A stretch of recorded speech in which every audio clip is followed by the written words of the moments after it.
இந்த ஜூன் மாதத்தினுடைய எண்டுலேருந்து ஜூலை வரைக்கும் எடுத்துக்கிட்டிங்கன்னா 3 கிரகங்கள் பெயர்கிறது. இப்போ ஊடகங்கள்லாம் என்ன கேட்குறாங்கன்னா, இந்த கிரகப்பெயர்ச்சிக்கும் நாட்டினுடைய ஜாதகத்தை பார்க்க முடியுமா, நாட்டினுடைய ஜாதகம் என்று ஒன்று இருக்கிறதா அப்படிங்கிறதுல உங்கள் கேள்வி. நாடு தான் முக்கியம், நாட்டுக்காக தான் கிரகங்கள். இப்போ பிரதமர் மோடியுடைய ஜாதகம் என்பது பிரதமருடைய ஆளுமையை குறித்தது. ஜோதிடத்தை ஜோதிடமாக பார்க்குறத விட என்டர்டெயின்மெண்ட்டாக பார்க்குறவங்க அதிகமாயிட்டாங்க. ஆனால் நம்ம கடவுளை கான்செப்ட் ஆக்கி இன்ஸ்டன்ட் ரெமிடிஸ்க்கு என்ன வழின்னு பார்க்குறோம். வட இந்தியா மார்க்கெட் ஃபுல்லாக தான். நீங்கள் கேபிள் டிவி ஃபுல்லாக எடுத்து பாருங்கள். இதை போட்டுக்க, அதை போட்டுக்க, ஆமை மோதிரம் போடு, தனி மீன் மோதிரம் போடு, நண்டு மோதிரம் போடு. எதுக்கிட்ட அதெல்லாம் போடணும்? ஒரு விஷயம் ஒன்று ஏற்றுக்கிட்டா ஏற்றுக்கோங்க, இல்லை ஏற்றுக்காம போயிடுங்க. நடுவில் நிற்கும் போது தான் பிரச்சனையே. ஒருத்தர் 12ஆம் முடிக்கிறார் அப்படின்னா அவருடைய ஜாதகத்தை கொண்டு போய் ஜோசியக்காரங்கிட்ட காட்டுறாங்க. இவரை நீங்கள் ரோபோட்டிக் படிக்க வைங்க அப்படின்னு அவர் சொல்கிறாரு. ஆனால் அந்த படிக்கக்கூடிய நபருக்கு அதில் இன்ட்ரெஸ்ட் இருக்காது. ஆனால் அவங்க அப்பா அம்மா பாருங்கள் ஜோசியக்காரே சொல்லிட்டாரு, இதுதான் அவன் வாழ்க்கைக்கு சரியாக இருக்கும்னு அவர் அதில் தள்ளுறாங்க. இது இந்த இளைஞர்களோட வாழ்க்கையை சீரழிக்கிறார். இப்போ தான் நிகழ்ச்சியை சூடு பிடிக்குது.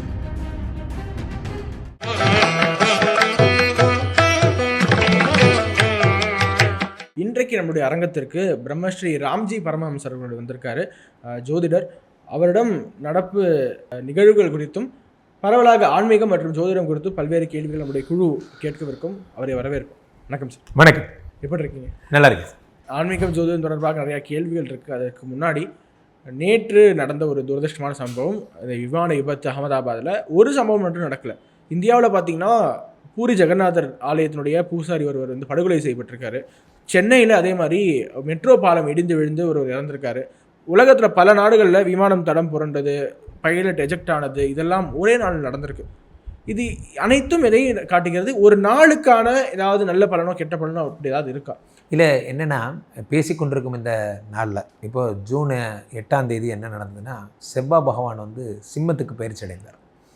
செவ்வாய் சிம்மத்துக்கு பயிற்சி அடைந்த அந்த சம்பவம் வெகுவாக எல்லாரும் நோட்டபிள் பாயிண்ட். அது ஏன் அப்படின்னா, இந்த காலபுருஷ தத்துவத்தின்படி 1 8 செவ்வாய், அவர் 5ஆம் வீடாகப்பட்ட அரசுங்கிற இடம், சூரியன்னா அரசு, அந்த இடத்துல போய் உட்காந்துருக்குது. அப்போது அரசு ரீதியான பிரச்சனைகள் இந்த மாதம் ஃபுல்லாக செவ்வாய் பயிற்சி முடிவு வரைக்கும் அப் டு ஜூலை எண்டு வரைக்கும் கூட வச்சுக்கிங்களேன், ஏதேனும் ஒரு பிரச்சனை. செவ்வாய்னா விபத்து, ஆக்சிடென்ட்டு, செவ்வாய்னா நிலம்.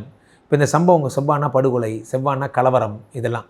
ஸோ இந்த கலவரங்கள், படுகொலைகள், அது மாதிரி இந்த இப்போ நீங்கள் சொன்ன விஷயங்கள், கட்டடம் இடிப்பு, விமான விபத்து, இதெல்லாம் இந்த விபத்துன்னு கிடையாது. விபத்து அப்படின்னாலே ஜென்ரலாகவே அப்படி தான் நடக்கும்.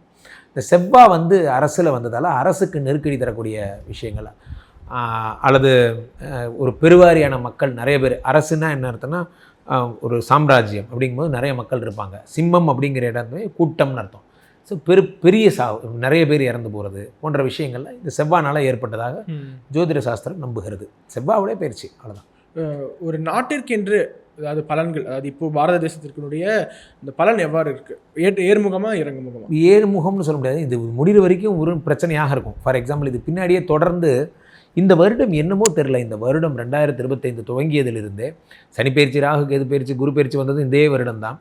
இந்த ஒரு மாதம் மட்டும் எடுத்துக்கிட்டிங்கன்னா, இந்த ஜூன் மாதத்தினுடைய எண்டுலேருந்து ஜூலை வரைக்கும் எடுத்துக்கிட்டிங்கன்னா 3 கிரகங்கள் பெயர்கிறது. ஃபார் எக்ஸாம்பிள், சூரியன் மிதுனத்திலிருந்து கடகத்துக்கு வருகிறார். கடகத்தில் இருக்கக்கூடிய புதன் வக்ரம் பெற்று மிதுனத்துக்கு செல்கிறார். அதே மாதிரி இவர் பார்த்திங்கன்னா மேஷத்திலிருந்து 28ஆம் தேதி, ஜூன் 28ஆம் தேதி ரிஷபத்திற்கு சுக்கிரன் பெயர்கிறார். அதே மாதிரி செவ்வாய் பார்த்திங்கன்னா சிம்மத்திலிருந்து கடகத்துக்கு கன்னிக்கு பெயர்கிறார். இது எல்லாமே ஒரே நேரத்தில் நடக்கும்போது என்ன ஆகுதுன்னா, அதாவது உடம்பால் எப்படி கண்டினியூஸான சர்ஜரிஸ் உடம்பால் தாங்க முடியாது. ஏதாவது ஒரு விஷயம் கொஞ்சம் ரிலாக்ஸேஷன் இருக்கணும், அடுத்த விஷயம் அப்படிங்கிற மாதிரி இருக்கும். இப்போ தான் கைக்கு ட்ரீட்மெண்ட் பார்த்தேன், அப்புறமா நான் இப்போ தான் கழுத்துக்கு ட்ரீட்மெண்ட் பார்த்தேன். வரிசையாக டெய்லி ஒரு ட்ரீட்மெண்ட்னா உடம்பால் எப்படி அன்ஸ்டேபிள் ஆகிடுமோ அந்த மாதிரி டெய்லி ஒரு பயிற்சி அப்படிங்கும்போது உலக வரைபடங்கள் மாறிக்கொண்டே இருக்கிறது, உலக சுச்சுவேஷன்ஸ் மாறிக்கொண்டே இருக்கிறது. இதை தூக்கி இங்கே வச்சா வேறு பலன், இதை தூக்கி இங்கே வச்சா வேறு பலன். அதுதான் ஜோதிட சாஸ்திரம். செவ்வாய் சிம்மத்திலேருந்து வரைக்கும் ஒரு பலன். இப்போ அடுத்து கன்னிக்கு போகிறாரு, அப்போ இன்னும் ஆபத்துகள் ஏற்படும். ஃபார் எக்ஸாம்பிள், இப்போது கன்னிங்கிறது புதனுடைய வீடு. புதன்னா காற்று, வாயு, இந்த மாதிரி. அங்கே போகும்போது இன்னும் பிரச்சனைகள் வருவதற்கான வாய்ப்பு இருக்குது. இதெல்லாம் ஏன் இப்படி நடக்குது அப்படின்னு பார்த்தீங்கன்னா, சனி இந்த கார்னரில் மீனத்துலேயும், குரு இந்த கார்னர் மிதுனத்துலேயும் இருந்து ஆப்ரேட் பண்ணுறாங்க இந்த வருடம் எல்லாரையுமே. அதே மாதிரி ராகு சனியுடைய வீட்டில் இருக்கார். இந்த காம்பினேஷன்ஸ்னால தான் ஊருப்பட்ட கிரகப்பயிற்சி, ஒவ்வொரு கிரகப்பயிற்சியும் ஒரு நோட்டபிள் பாயிண்ட்டாக அமைகிறது. ஸோ இந்த ஜூலை முழுவதுமே நமக்கு ப்ரெஷர் தான் நான் சொல்ல வரேன். இந்த ஜூலை எண்டு வரைக்குமே வரிசையான கிரக பயிற்சிகளால் ஏதாவது ஒரு சிக்கல்கள் வந்துக்கிட்டே இருக்கும். பொதுவாக ஒரு தேசத்தினுடைய இந்த அமைப்பு எப்படி போகும், திசை எப்படி போகும் என்று எதை வைத்து கணக்கிடப்படுகிறது? இந்த கிரகங்களுடைய பயிற்சி வச்சு தான் கணக்கிடப்படுது. ஸோ நம்ம வந்து பாரத தேசம் இப்போ வந்து நம்ம சங்கல்பத்திலே சொன்னால் தட்சிணே பார்ஸ்வே சஹாப்தே அஸ்மின் தண்டகாரண்யே இப்படி சொல்லி தான் நம்ம மந்திரங்களே. தட்சிணே பார்ஸ்வே மேமலைக்கு தெற்கு இந்த பக்கம் இருக்கக்கூடிய இந்த பாரத தேசத்தை தான் இந்த ஜோதிட சாஸ்திரம் இதெல்லாமே இங்கே வந்த சாஸ்திரங்கள் தான். இதனுடைய அடிப்படை பேஸ் ஐபி அட்ரஸே இங்கேருந்து வந்தது தான். அப்படிங்கிறதுனால இந்த சாஸ்திரங்களை பிரதானமாக நம்ம இந்தியாவுக்காக தான் நம்ம நிறையா பொருத்தி பார்க்குறோம். ஸோ கிரக பயிற்சி எல்லாமே ஒரு தேசத்தை பாதிக்குது, அதுக்கப்புறமா தேசத்தின் குடிமக்களை பாதிக்குதுங்கிறது தான். இப்போ அந்த கொரோனா மாதிரியான வியாதிகள் வரும்போது கூட அந்த சித்தர் பாடல்கள்லாம் 2020 வந்த பாடல்கள்லாம் அதை மர்மமான நோய் வரும் அப்படிங்கிறத குறிப்பிட்டது இதெல்லாம். ஸோ இந்த தேசத்தின் மக்கள் தான் முதல்ல கிரகங்கள்னால் முதல்ல யாருன்னு நம்ம தெரிஞ்சுக்கணும். நம்ம கிரகங்களை எப்படி புரிஞ்சுக்கிட்டோன்னா, மேசராசினா செவ்வாய், ரிஷபராசினா சுக்கிரன், மிதுன ராசினா புதன், இவங்கெல்லாம் நம்மளோட பக்கத்து அண்டை அயலார் மாதிரி நம்ம நினச்சிட்டு இருக்கோம். ஆனால் ஆக்சுவலாக என்னென்னா கிரகத்துக்கு வருஷத்துக்குன்னு ஒரு ராஜ்யசபைன்னு ஒன்று இருக்குது. ஃபார் எக்ஸாம்பிள் இந்த வருஷம் இப்போ விசுவாவசு வருடம், இந்த வருடத்தினுடைய ராஜா இவர், இந்த வருடத்தினுடைய மந்திரி இவர், இந்த வருடத்தினுடைய அர்காதிபதி, சஸ்யாதிபதி, சேனாதிபதி, ரசாதிபதி, இந்த மாதிரி ஒவ்வொருத்தருக்கும் ஒரு போஸ்டிங் இருக்குது ஒரு கிரகங்களுக்கும். இந்த வருடத்தில் மேகாதிபதியாக இருக்கக்கூடியவர் நீர் ராசியாக சேர்ந்தவராக இருந்தால் நிறைய மழை பெய்யும். நான் வந்து தாய்மை குணமுடையவன், எனக்கு போய் குழந்தைங்களை பார்த்துக்கிற வேலை கொடுத்துட்டாங்கன்னா நான் நிறைய லவ் பண்ணுவேன். என் குணமே அதுதான். ஆனால் எனக்கு சம்மந்தம் இல்லாத வேலை கொடுக்கும்போது எனக்கு அதை பற்றி தெரியாது, என்னை போய் புரட்சி பண்ண சொன்னால் எனக்கு தெரியாது. அப்படிங்கிறது அந்த மாறுபட்ட கிரகங்களுக்கு மாறுபட்ட போஸ்டிங்ஸ் வரும்போது தான் அந்த வருடம் கான்ட்ரவர்சி ஆகும். கோடை அதிகமாக இருக்கும், வெயில் அதிகமாக இருக்கும், அந்த வருடத்தினுடைய மக்களுக்குரிய அனுகிரகங்கள் பெருசாக கிடைக்காது. ஃபார் எக்ஸாம்பிள் சேனாதிபதியாக செவ்வாய் வராருன்னு வச்சுக்கோங்க. அவர் ஜென்ரலாகவே சேனாதிபதி, அவர் போய் சேனாதிபதியாக போடும்போது சண்டையாக போட்டுகிட்டே இருப்பார், சும்மாவே சண்டை போட்டுகிட்டே இருப்பார். காரணம் என்ன அப்படின்னா அவரோட ரோல் அப்படி. இதை பொறுத்து தான் இந்த நாடு இயங்குது. நிறைய ஜோதிடர்கள் நிறைய நிகழ்ச்சிகளில் நம்ம ஊடகங்கள்லாம் என்ன கேட்குறாங்கன்னா, இந்த கிரகப்பெயர்ச்சிக்கும் நாட்டினுடைய ஜாதகத்தை பார்க்க முடியுமா, நாட்டினுடைய ஜாதகம் என்று ஒன்று இருக்கிறதா அப்படிங்கிறதுல உங்கள் கேள்வி. நாடு தான் முக்கியம், நாட்டுக்காக தான் கிரகங்கள். இந்த கிரகங்கள் என்பவை administration officers, they are ruling us and by their அவங்க கவர்னஸில் தான் வி ஆர் ஒர்க்கிங். அதை முதல்ல புரிஞ்சுக்கணும். அதை நீங்கள் கொஞ்சம் லோக்கலாக யோசித்து இந்த இந்த ராசிக்கும் அவர் அதிபதி தான், ஏன் ராசிக்கு இவர் 2 கூடியவர், அதனால் எனக்கு இப்படி பிரியமாக இருப்பார் என்றெல்லாம் நீங்கள் புரிஞ்சுக்கிங்க, அதெல்லாம் வேறு. ஆனால் அட்மினிஸ்ட்ரேட்டிவ் போஸ்டிங் அப்படிங்கிறது நாட்டை பரிபாலனம் பண்ணுறது அவங்க வேலை. நாட்டை மட்டும் இல்லை, உலகத்தை பரிபாலனம் பண்ணுறதுங்கிறது அவர் வேலை. அந்த உலகத்தில் நம்ம ஃபோக்கஸ் பண்ணுற இந்த இந்தியாவை நம்ம கண்ணுக்கு தெரியுது, அதனால் நம்ம பார்க்குறோம். இதே மாதிரி அண்டார்டிகா எடுத்துக்கிட்டிங்கன்னா அதோட அமைப்பு, அதனுடைய பெருநிலம், அதனுடைய அமைப்பை வச்சு இது எனக்கு என்ன கட்டம் வரும், இது எனக்கு எப்படி வேலை செய்யணும்னு யோசிச்சு அங்கேயும் யோசிக்கலாம். இதுக்கு ஒரு உதாரணம் சொல்கிறேன். மனிதர்கள் பார்க்கின்ற ஜாதகத்தை நாம் பார்த்து கொண்டிருக்கிறோம். மனிதர்கள் மேசராசிக்காரனுக்கு 7 கூடியவன் சுக்கிரன், லவ் மேரேஜ் ஆகும்னு நம்ம சொல்கிறோம். ஒரு நாய்க்குட்டி மேசத்தில் அந்த டைமில் பிறந்திருந்தா அதுக்கு என்ன ஆகும்? ஒரு பன்றிக்குட்டி பிறந்திருக்கு, அதே நேரத்தில் பிறந்திருக்கு, மனுஷன் பிறந்த அதே நேரத்தில், அந்த பன்றிக்குட்டிக்கு லவ் மேரேஜ் ஆகுமா ஆகாதா என்ற கேள்விகளுக்கு இதுவரை நம்மிடையே விடை இல்லை. ஏனென்றால் நாம் பன்றியாக பிறக்கவில்லை, பன்றியுடன் வாழவில்லை, பன்றிக்கான தரவுகள் என்னங்கிறதை எழுதி வைக்கவில்லை. நாம் மனிதர்களாக பிறந்தோம், சில பேரோட பழகணும், அவங்க வாழ்க்கை நடந்ததெல்லாம் நோட் பண்ணி வச்சோம், இதுக்கு இது இப்படி நடக்குங்கிறத தரவுகளாக கொடுத்தோம். ஜோதிடம் என்பதே தரவுகள் தான். இதுக்கான அடிப்படைங்கிறதே ஒன்று கிடையாது. ஜோதிடத்துக்கான அடிப்படை அப்படிங்கிறத நம்ம சொல்லலாம், சித்த மூலம் இருக்கிறது, இந்த மூல புத்தகங்கள் இருக்கிறது, அப்படி இருக்குது. எல்லாத்துக்கும் கீழே போய் பார்த்தீங்கன்னா நம்பிக்கை. ஒரே விஷயத்தில் நம்பிக்கைன்னு போய் முடிஞ்சிடும். நம்பிக்கை. அப்போ இந்த ராசிக்காரங்க இப்படி இருப்பாங்கங்கிறது நம்பிக்கை, இந்த ராசிக்காரங்களுக்கு இது நடக்குங்கிறது நம்பிக்கை. அது ஏன் நடக்குங்கிற கேள்விக்கு சயின்ஸால் இன்றைக்கு வரைக்கும் விளக்கமே கிடையாது. இப்போ அறிவியல் வல்லுநர்கள் வந்துடுவாங்க. அப்படின்னா நீங்கள் இது மாதிரி சொல்லக்கூடாதா, இதெல்லாம் நீங்கள் ஏன் அப்போ சொல்லலை, இதெல்லாம் 2 வருஷத்துக்கு முன்னாடியே ஏன் சொல்லலை, இதெல்லாம் 4 வருஷத்துக்கு முன்னாடியே ஏன் சொல்லலை, இந்த மாதிரி விஷயங்கள்லாம். சில விஷயங்களுக்கு மேலே கடவுள் நம்மளை பார்த்துட்டு இருக்கார். சில விஷயங்கள் தான் உலகத்தை பற்றி நம்ம தெரிஞ்சுக்க விடுறார். சில விஷயத்தை நம்ம எவ்வளோ ட்ரை பண்ணாலும் இந்த உலகத்தினுடைய ஒளிவான பாகங்களை நம்மளால் தெரிஞ்சிக்கவே முடியல கடைசி வரைக்கும். ஆனால் இந்த நேரம் இது நம்ம தெரிஞ்சுக்கிறோம், இந்த நேரம் நம்ம இதை ஃபோக்கஸ் பண்ணுறோம் அப்படிங்கிறது கூட விதி தான். ஃபார் எக்ஸாம்பிள் உங்களுக்கு புரிகிற மாதிரி சொல்கிறதா இருந்தால், நம்பிக்கைகளை மட்டுமே வச்சுக்கிட்டு வாழ்கிற சாதாரண மக்கள் நாம், அட்மினிஸ்ட்ரேட்டிவ் பாயிண்ட்ஸில் உலகத்தை ஆள்பவர் கிரகங்கள், அவர்களெல்லாம் சேர்ந்து ரிப்போர்ட் பண்ணுற இந்த டீம் லீடர் காட், இந்த பெரிய பரிபாலனம், இந்த சாம்ராஜ்யத்தையே அடக்கக்கூடிய சக்கரவர்த்தி, இவங்களோட ஸ்கோப்பு ஃபோக்கஸு எல்லாமே வேற. ஆனால் நம்ம நினச்சிக்கிறோம் நம்மளுடைய வாழ்க்கைக்கு இந்த கிரகங்களும் கடவுளும் நம்மளை தான் பார்த்துக்கிட்டு இருக்காங்க அப்படின்னு நினச்சிக்கிறோம். கருப்பு கலர் சட்டை போட்டால் சனிக்கு ரொம்ப பிடிக்கும், இதை போட்டுக்கிட்டால் சஸ்யாதிபதி சனியை நம்ம சாக்ரிஃபைஸ் பண்ணான்னு நினைக்கிறோம். பார்த்தீங்களா, இதுதான் நம்மளோட முட்டாள்தனம். அவர் பெரிய ஆள், ஒரு ஹெச்ஆரில் ஒரு பெரிய டீம் லீடராக இருக்கார். எம்ப்ளாயினா வந்தீங்களா பஞ்சு பண்ணிட்டு வேலையை பார்த்துட்டு போங்க. நம்ம என்ன நினச்சிடும், அவர் அட்ராக்ட் பண்ணுற பேர் வழின்னு நம்ம ட்ரை பண்ணுவோம். அவருக்கு 1008 வேலை, அவர் ஆஃபீஸில் பிஸியாக இருக்கார். அவர் வேலைக்கு நடுவில் உங்களை பார்க்குறதே ஒரு பெரிய விஷயம். இதுக்கு நடுவில் நீங்கள் இம்ப்ரெஸ் வேறு பண்ண ட்ரை பண்ணுறீங்க. அவருக்கு அதுக்கெல்லாம் டைம் இல்லை. இன்றைக்கி ஒரு நாள் இம்ப்ரெஸ் பண்ணுவீங்க, நாளைக்கு காலையில் வந்து சார் உங்களுக்கு பிடிச்ச அதே கருப்பு சட்டை சார் அப்படின்னு நீங்கள் அவர்கிட்ட போய் சொன்னீங்கன்னா முதல் வேலையை உங்களை வேலை எடுத்துக்குவார், உனக்கு வேலையில் நினச்சிக்குவார். ஸோ அதனால் அவருங்கெல்லாம் ஒர்க்கிங் மாடல்ஸ். ஸோ என்ன சொல்ல வருகிறேன் என்றால், ஜோதிடம் என்பது இந்த நாட்டுக்கு, மனிதர்களுக்கு, மக்களுக்கு நடக்க உளவியல் ரீதியாக, வாழ்வியல் ரீதியாக நடப்பதை காட்டும் ஒரு கண்ணாடி, அவ்வளவுதான். ஸோ இந்த கிரகப்பயிற்சிகள் அதை முடிவு செய்கின்றன. அவ்வகையிலே இந்த செவ்வாய் வந்து இங்கே வந்த இந்த கிரகப்பயிற்சி என்பது இந்த விபத்தை குறித்திருக்கிறது. இந்த மாதிரி ஒரு பயிற்சிக்கு ஒரு பலன் உண்டு. இப்போ இந்த ஜூன் 28க்கு அப்புறம் சுக்கிரன் 2ஆம் வீட்டுக்கு பெறும் பொழுது பெண்களுக்கெல்லாம், பெண்கள் சம்மந்தப்பட்ட இந்த கர்ப்பப்பை சம்மந்தப்பட்ட விஷயங்கள், அதுக்கெல்லாம் தீர்வுகள்லாம் கிடைக்கிறதுக்கான வாய்ப்புகள் அதிகம். ஐவிஎஃப் சென்டர்ஸ், ஐவிஐ சென்டர்ஸ்க்கு பதிலாக அதில் அந்த மாதிரியான அதில் செயற்கை குழந்தை பிறப்பத்துக்கான விஷயங்களுக்கான மருந்துகள் போன்றவையெல்லாம் வரும். 2ஆம் இடத்துக்கு ஒரு ரிஷபத்திற்கு சுக்கிரன் வரும்பொழுது. அதே மாதிரி புதன் வக்கரமாகி மிதுனத்துக்கு போகும்போது காற்று சம்மந்தப்பட்ட வியாதிகள், இஎன்டி ப்ராப்ளம்ஸ், இது ஜூன் 17க்கு அப்புறம் என்ன ஆகுது, இது ஒரு வரார் யார், புதன் வக்ரமாகிறார். வக்ரமாகி மிதுனத்தில் இருக்கும் பொழுது இஎன்டி ப்ராப்ளம்ஸ், நுரையீரல், ஆஸ்துமா சம்மந்தப்பட்ட ப்ராப்ளம் இருக்கிறவங்களுக்கெல்லாம் மருந்துகள் கிடைக்க வாய்ப்பு இருக்குது. இந்த மாதிரி நீங்கள் சொல்லிகிட்டே போகலாம். இதையே நீங்கள் பார்த்துக்கிட்டே இருந்தீங்கன்னா உங்களால் வேறு எந்த வேலையும் செய்ய முடியாது. இவன் என்ன செய்வான், இவன் என்ன செய்வான், இவன் என்ன செய்வான், இதே தான் உங்களோட நோக்கமாக இருக்கும். நடக்கும் பொழுது தான் அந்த தரவுகள் மேட்ச் ஆகுதா நீங்கள் செக் பண்ணுறீங்க, அதில் ஒன்றும் மேட்ச் ஆகிடுச்சு, அவ்வளோதான். இப்போ ஒரு தேசத்தை ஆளக்கூடிய தலைவனுடைய ஜாதகம் அந்த தேசத்தை எந்த அளவுக்கு இன்ஃப்ளூயன்ஸ் பண்ணுது. இப்போ பார்த்திங்கன்னா இந்த தேசத்தை ஆண்டு கொண்டு இருக்கக்கூடிய பிரதமர் மோடி அவர்களுக்கு சமீபத்தில் நிறையா மிரட்டல்கள் வருது, கனடாவிலேருந்து வருது, நிறையா வருது.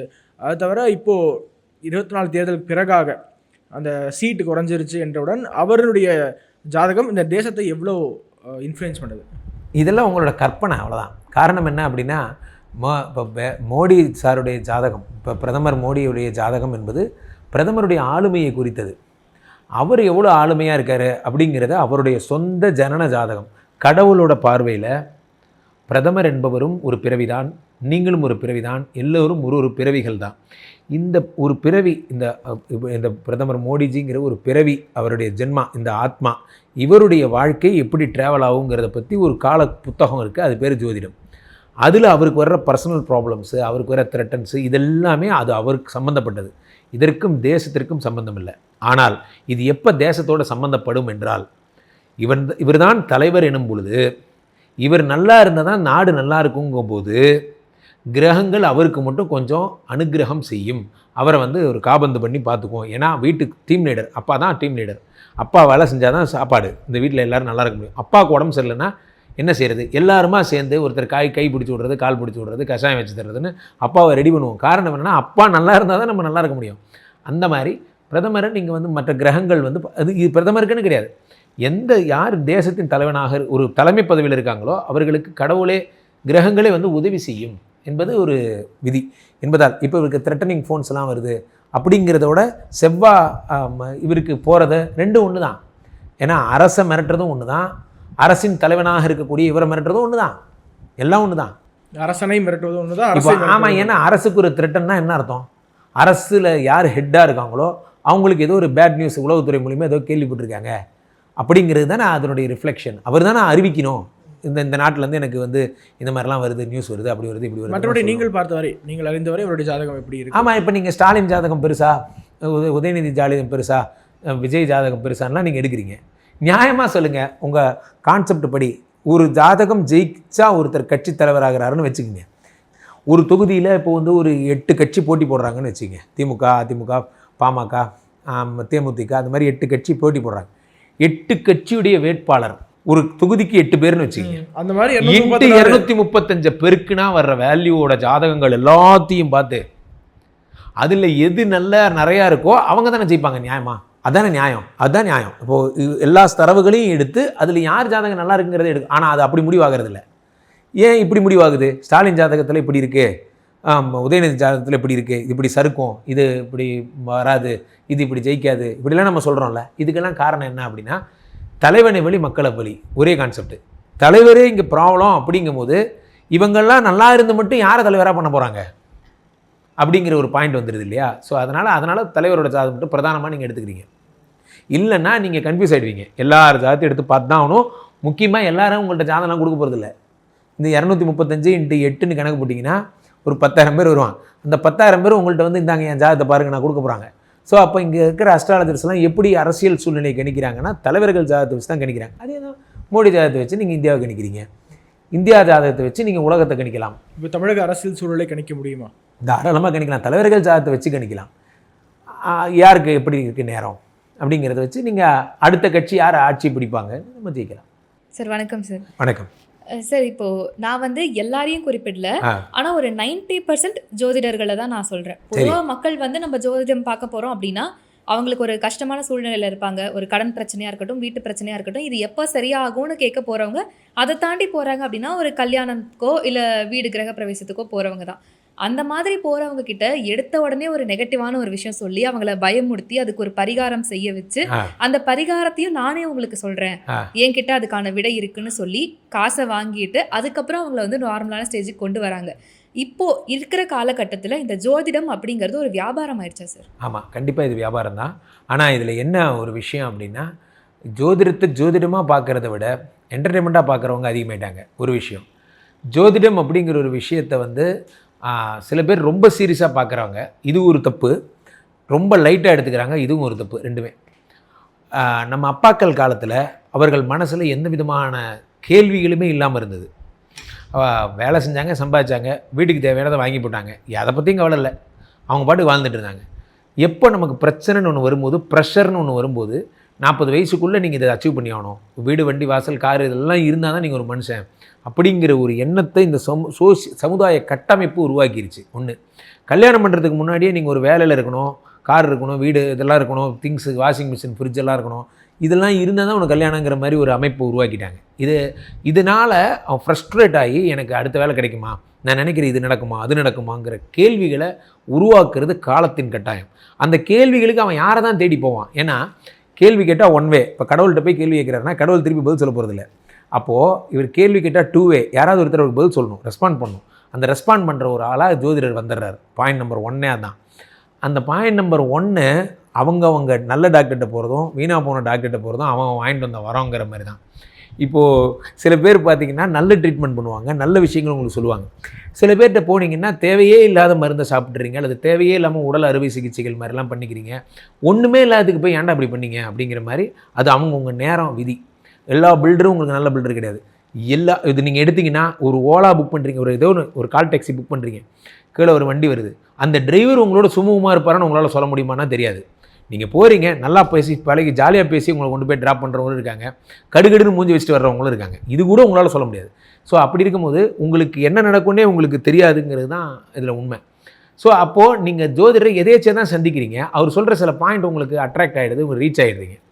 இங்கே இதோட உங்கள் ஜாதகம் என்னென்னு தெரிஞ்சுக்கிட்டு அவர் யூஸ் பண்ணிவிட்டு வெளியே வந்துட்டிங்கன்னா உங்களுக்கு ப்ராப்ளம் கிடையாது. இந்த ப்ராப்ளம் எங்கேருந்து வருது அப்படின்னா, இந்த க்யூரியாசிட்டி உங்களுக்கு கண்டினியூ ஆகிட்டே இருக்குது. இந்த க்யூரியாசிட்டி எப்போ புதன் திசை 17 வருஷம், சனி புக்தி 3 வருஷம், அடுத்த 3 வருஷத்துக்கு நீ என்ன பண்ணாலும் இதுதான் பண்ணுவேன், அதோடு விட்டுட்டு 3 வருஷம் கழித்து ஜாதகம் பார்ப்பீங்களான்னா கிடையாது. அடுத்த 30வது நாள் இன்னொரு ஜோதிடர் வரும்போது இவர் என்ன சொல்கிறாருங்கிறத நீங்கள் பார்க்க ஆரம்பிக்கிறீங்க. இங்கே தான் ப்ராப்ளம்.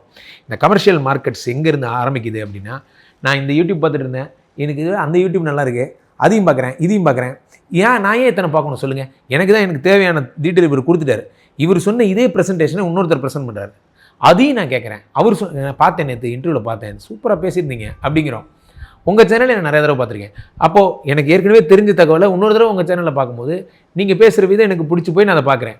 ஏன் பார்க்குறேன்லாம் தெரியாது. அந்த மாதிரி பல தரப்பட்ட ஜோதிடர்களை நான் பார்க்கும்போது யாராவது ஒருத்தர் என்னை இன்ஃப்ளூயன்ஸ் பண்ணுறதுனால என்னையே அறியாமல் அடிக்ட் ஆகிடுறேன். அவங்க சொல்கிறத நான் லைஃப் டைம் எடுத்துக்க ஆரம்பிச்சிடுறேன். அதுக்கு அடுத்த ரீடு தான் நீங்கள் சொன்ன பரிகாரம்லாம். ஈவன் தோ நானே பரிகாரம்லாம் ரெஃபர் பண்ணியிருக்கேன், நானே நிறைய பரிகாரம்லாம் ரெஃபர் பண்ணியிருக்கேன். பட் ஆனால் பரிகாரம்ங்கிறது என்னங்கிறத புரிஞ்சுக்கணும். கடவுளுக்கு நீங்கள் பூஜை பண்ணுற, ப்ரேயர்ஸ் பண்ணுற, ஹோமம் பண்ணுற, அல்லது கடவுள்கிட்ட நீங்கள் வந்து என்ன ரெக்கமெண்ட் பண்ணணுன்னா, நீ என்ன பண்ணாலும் உனக்கு இதுதான் நடக்கும். நீ இன்னையிலேருந்து ப்ரே பண்ண ஆரம்பி, இன்னையிலேருந்து காலில் விழு, நீ இந்த மந்திரத்தை சொல்லு, இந்த ஹோமம் பண்ணிக்கோ. இப்படி நீ சின்சியராக டிவோட்டியாக இரு காடோட. காட் ஒன்லி உனக்கு ஆன்சர் தருவார்னு சொல்லணும். ஆனால் பரிகாரம்ங்கிறது நம்ம எப்படி கொண்டு போயிட்டோன்னா, இதை கொண்டு போய் கீழே போட்டு உடை, இதை போய் கிழிச்சு போட்டுரு, இதை விட்டு போயிடு. போகும்போது சில பேர் நான் சமீபத்தில் ரொம்ப சிரித்த பரிகாரம், கண்ணாடி பார்த்து ஒன்று நீயே அசிங்கமாக திட்டிக்கோ. இந்த மாதிரி பைத்தியக்காரத்தனெல்லாம் வரும்போது தான் ப்ராப்ளமே வருது.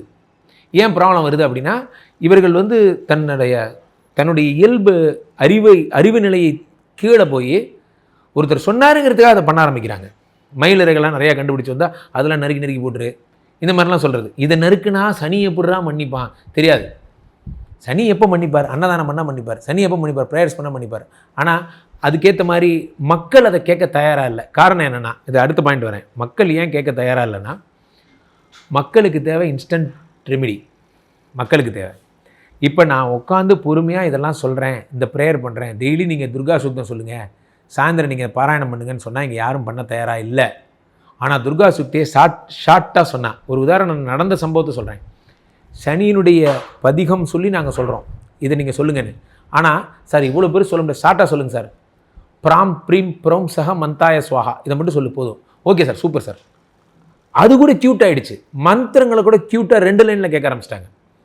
இதை எடுத்து கையில் போட்டுக்கிட்டால் சனி வந்துடுவார், இதை எடுத்து மாட்டிக்கிட்டால் சனியோட பிளெஸிங்ஸ் கிடச்சிரும், கருங்காலி குச்சி கையில் வச்சுக்கிட்டால் போதும்.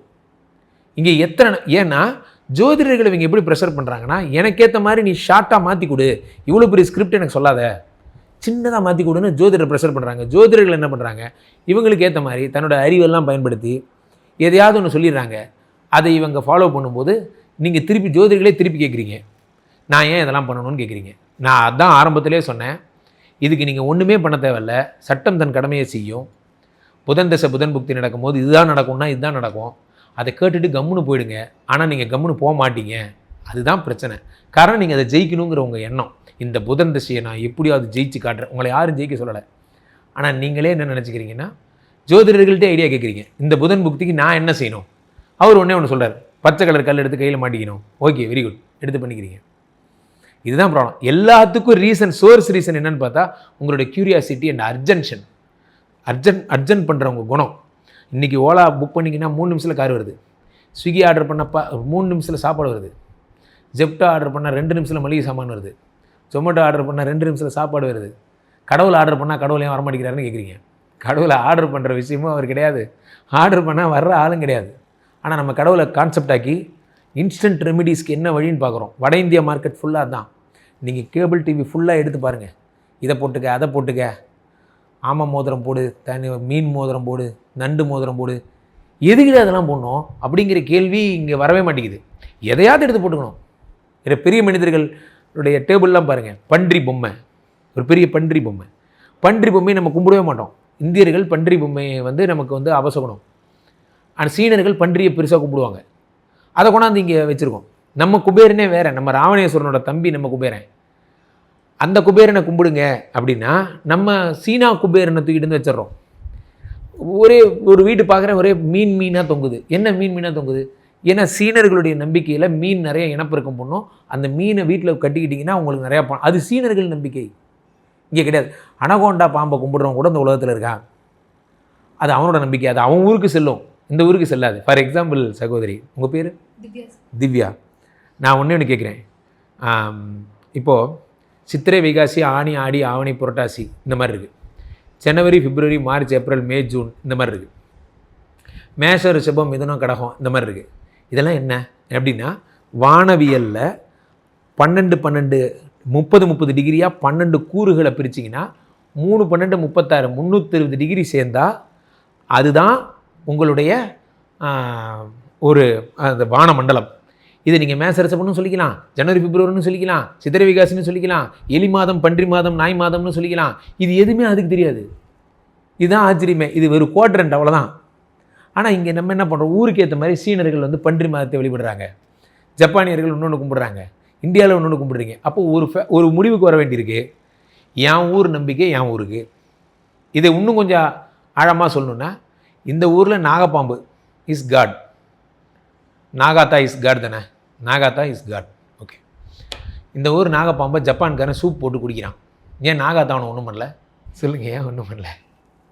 சீனாக்காரங்க பாம்பு சூப் போட்டு குடிக்கிறாங்களா இல்லையா? ஏன் அவங்கள ஒன்றும் பண்ணல? ஏன்னா அவங்க ஊரில் அது காடு கிடையாது. அண்டர்ஸ்டாண்ட்? அவ்வளோ சிம்பிள். இந்த ஊரில் இது கடவுள், அந்த ஊரில் அது கடவுள் கிடையாது. கேரளாவில் ஒரு ஒரு இந்த பூச்சி வருது, இது இந்த வெட்டுக்கிளி வந்தால் வாமன மகாபலி உள்ளே வந்துட்டாருன்னு கும்பிட்றான். தமிழ்நாட்டில் வெட்டுக்கிளி உள்ளே வந்தால் செருப்பார் அடிச்சு கொண்டுறீங்க. ஏன்னா இந்த ஊரில் வெட்டுக்கிளி காடு கிடையாது. மேட்ரு உங்களுக்கு புரியுதா? ஊருக்கு நம்பிக்கைகள் வேறு, ஊருக்கு கான்செப்ட்ஸ் வேறு. ஆன்மீகத்தை 360 டிகிரி கொண்டு போனீங்கன்னா உங்களால் பண்ண முடியாது. அதே மாதிரி தான் ஜோதிடத்தையும் 360 டிகிரி பண்ண முடியாது. நான் முடிச்சிடுறேன், இதோட லிங்க் கொடுக்குறேன். 360 டிகிரி ஆன்மீகத்தை பண்ண முடியாதுங்கிறதுனால நம்பர் சிஸ்டம் மேற்கத்திய முறை, இங்கே வரேன் பாருங்கள். நம்பர் சிஸ்டம் மேற்கத்திய முறை, கலர் சிஸ்டம் மேற்கத்திய முறை, மற்றதெல்லாம் மேற்கத்திய முறை. உங்கள் ஊரில் சனி குரு புதன் தான் உங்கள் ஊர் கான்செப்ட்டு. நீங்கள் என்ன பண்ணீங்க? சனி புதன் குருவோட நியூமராலஜி கொண்டாட்டிங்க, நேமாலஜியை கொண்டாட்டிங்க, சிக்னேச்சராலஜியை கொண்டாட்டிங்க, எல்லாத்தையும் மிக்ஸ் அடித்து ட்ரை பண்ணும்போது தான் கன்ஃபியூஷனே வருது. இதெல்லாம் அவன் ஊர் கான்செப்ட். சார், இன்னொரு கேள்வி, இது எனக்கு ஒரு கேள்வியாக இருக்கிறது. இப்போ இந்த ஃப்ளைட் ஆக்சிடெண்ட்டில் 2 பேர் தப்பிச்சாங்க. அதுக்கு நிறைய பேர் என்ன பேச ஆரம்பிச்சிட்டாங்கன்னா, அவங்களோட கிரகநிலை இப்படி இருக்குது, அதனால அவங்க தப்பிச்சிட்டாங்கன்னு. இந்த மாதிரி பேரழிவுகள் என்ன ஒரு சம்பவம் நடந்தாலும் உடனே ஜோதிடர்கள் பண்ணுற விஷயம் அதை ஒரு கான்செப்டாக வச்சு பேசுகிறாங்க. இப்போ நீங்களே ஒரு விஷயம் சொல்லியிருந்தீங்க, முதல்வருடைய ஜாதகத்தை பார்த்தா தான் அவர் அடுத்து சிஎம் ஆவாரா என்ன ஆவாங்கன்னு தெரியும். ஆனால் நிறைய ஜோதிடர்கள் கன்ஃபார்மாக அவர் அடுத்த வாட்டி சிஎம் ஆயிடுவாருன்னு சொல்லியிருக்காங்க, வாய்ப்பே இல்லைன்னு சொல்லியிருக்காங்க. ஸோ இப்போ எனக்கு என்ன தோணுதுன்னா, ப்ராக்டிக்கலாக நம்ம யோசிச்சோன்னா அது அவரோட தனிப்பட்ட ஜாதகம், அதோடைய பலன் எப்படி இருக்குன்றது பார்த்தா தான் தெரியும். இப்படி பொதுவாக வந்து அவர் ஆயிடுவார், இவர் ஆக மாட்டாருன்னு சொல்கிறப்ப எப்படி நாங்கள் வந்து ஜோதிடத்தை நம்புறது? இது ஜோதிடர்கள் புகழ் தேடுறதுக்கான ஒரு வேலையான்னு நீங்கள் நேரடியாக கேட்குறீங்க. அதானே நான் கேட்குறது. என்னென்னா, சரி, ஆன் தி அதர் ஹேண்ட் நான் சொன்ன கான்செப்ட் ஓடிவாங்க. 235 தொகுதியில் இருக்கிற இன்ட்டு 8ன்னு போட்டு 10,000 பேர் ஜாதகத்தையும் பார்க்க முடியுமான்னா முடியாதுல்ல. அப்போது யார் இங்கே தலைவரோ அவரோட ஜாதகத்தை நீங்கள் பார்க்க வேண்டிய தேவை ஏற்படுகிறது, ஒரு கேள்வி. ரெண்டாவது விஷயம் என்னென்னா, சுனாமி வந்து எத்தனையோ பேர் செத்து போனாங்க, ஆனால் சுனாமியில் பொழைச்சவங்களும் இருக்காங்க. பொழைச்சவங்கெல்லாம் பிளஸ்டு. இப்போ ஐயப்பன் கோயில் மாலை போட்டு போகிறாங்க, எத்தனையோ விபத்துகள் நடக்குது, அங்கே எத்தனையோ பேர் பொழைக்கிறாங்க. பொழைச்சவங்கெல்லாம் ஐயப்ப பக்தர்கள், செத்து போனவங்கெல்லாம் ஐயப்ப பக்தர்கள் இல்லைன்னு நீங்கள் சொல்ல முடியாது. ஸோ இந்த பிறப்பு இறப்புங்கிற ஒரு விஷயம் மட்டும் இன்றைக்கு வரைக்கும் தெரியாத புதிர் தான். அதுக்கு இன்றைக்கி வரைக்கும் யாராலையும் பதில் கிடையாது. ஜோதிட சாஸ்திரத்திலே கூட நம்ம சொல்லுவோம், லாரி ஏறி பொழைச்சவனும் இருக்கான், ஒரு பட்ட நூல் மாட்டி இறந்து போனவங்களும் இருக்காங்கன்னு சொல்லுவாங்க. அந்த மாதிரி இதுக்கு ஒரு எண்டே கிடையாது. ஸோ அப்போ நீங்கள் எதில் சாக்ரிஃபைஸ் ஆகிக்கணும்னா, விபத்து ஏற்படுவதற்கான கிரக பலன்கள் எப்படிங்கிறத நீங்கள் ப்ரிடிக்ட் பண்ணலாமே தவிர எத்தனை மரணம்ங்கிறத உங்களால் சொல்ல முடியாது. இப்போ 1க்கு மேற்பட்ட மரணம்னு தான் நம்ம சொல்லப்படுறது. 2 வந்தாலும் 1க்கு மேற்பட்டது தான்.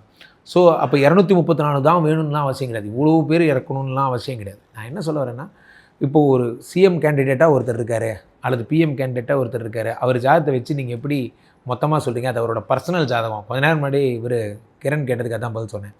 மோடி அவர்களுடைய ஜாதகம் மோடி அவர்களுடைய பர்சனல் ஜாதகம் இருந்தாலும் அவருடைய பர்சனல் என்பது அஃபீஷியலோடு கனெக்ட் ஆனதால் அவருக்கு பர்சனல் என்பது ஒன்று கிடையாது.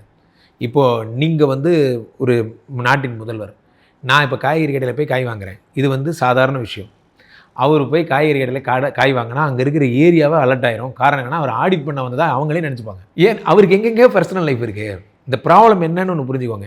அதையும் தாண்டி பர்சனல் லைஃப் மேபி ஆஃப்டர் அவருடைய வீட்டுக்கு போனதுக்கப்புறம் வேணால் அவரோட பர்சனல் லைஃப்னு வச்சுக்கலாமே தவிர, ஜென்ரல் இன்சிடென்ட்ஸில் அவரோட வாழ்க்கை முறையும் நம்ம வாழ்க்கை முறையும் என்டையர்லி வேறு. அவர் he is completely dedicated to the nation and state.